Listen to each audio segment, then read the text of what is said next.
Oommen Chandy was quintessentially a man of masses, always among the people. He never wanted to be alone. My textbook is my people. I don't read much beyond the newspapers. I don't get time to watch movies, but I do listen to people.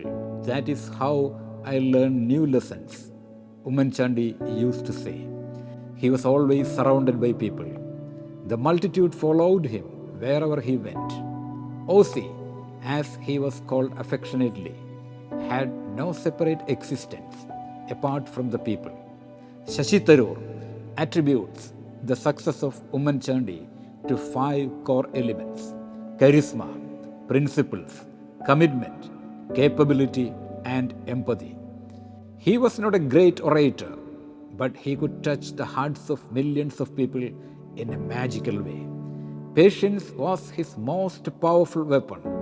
It was this immense patience that enabled Oommen Chandy to turn the famous Janasambarkam programs into a huge success. He used to stand for more than 10 hours continuously to receive the complaints from the people who thronged the programs in thousands. Quite often, some of the officials who were with him used to tell me that Oommen Chandy would have food inside the car, he would sleep inside the car, and again he would come back and stand for hours to meet the people and to listen to them. He was a troubleshooter par excellence.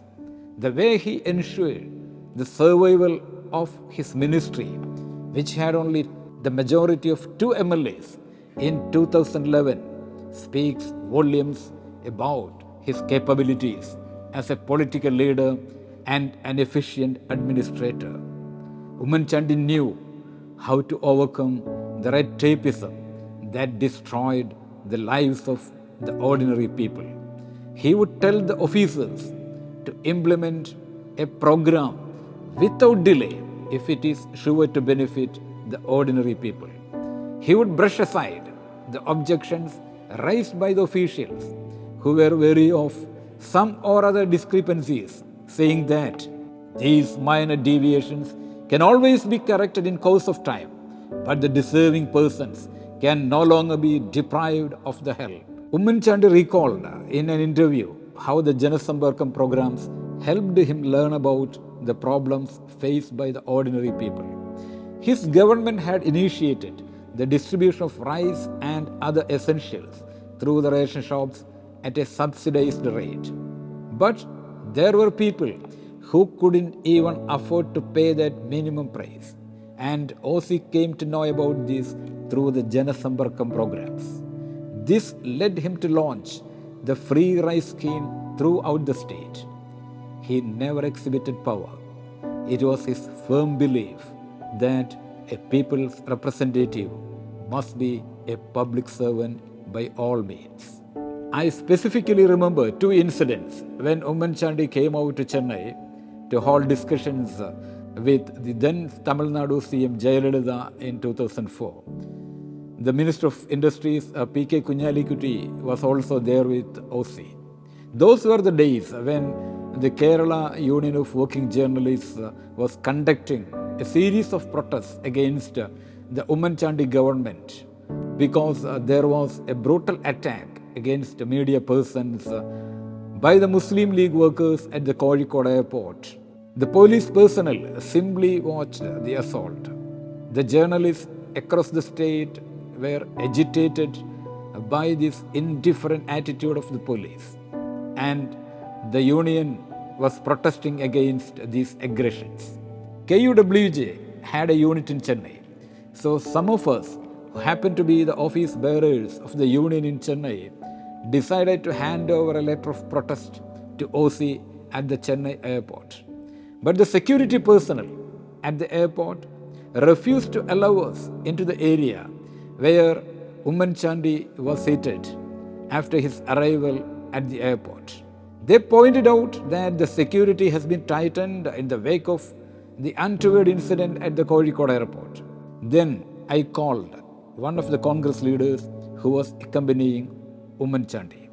Within minutes, a senior police officer, came out of the airport and told us that two of us could go to the Kerala CM to hand over the letter of protest. The officer couldn't suppress his surprise. He told me that this was the first time he was witnessing a CM who was ready to receive those who have come to protest against him. The other incident was more revealing. This time, OC came to attend a program conducted by the Malayali associations in Chennai. On the way back to the airport, he dropped in on his friend Daniel Samuel and had lunch with him. The police personnel who escorted him also were provided food. Oommen Chandy finished his lunch very fast and got up to leave. Seeing this, the police personnel who had not finished the lunch stood up to go with him. But Oommen Chandy came towards them and told them that they could finish the lunch and there was no need to hurry. The police persons who were used to the way Jayalalitha handled power were wonderstruck by OC's gesture. That was Oommen Chandy, a leader sans pretensions and hypocrisy. Kerala will definitely miss Oommen Chandy. There is no match for him in the political arena of Kerala. There is no replacement for Oommen Chandy. The void created by his demise will always be felt by the millions of people whose lives were touched by the love and commitment of the one and only Oommen Chandy.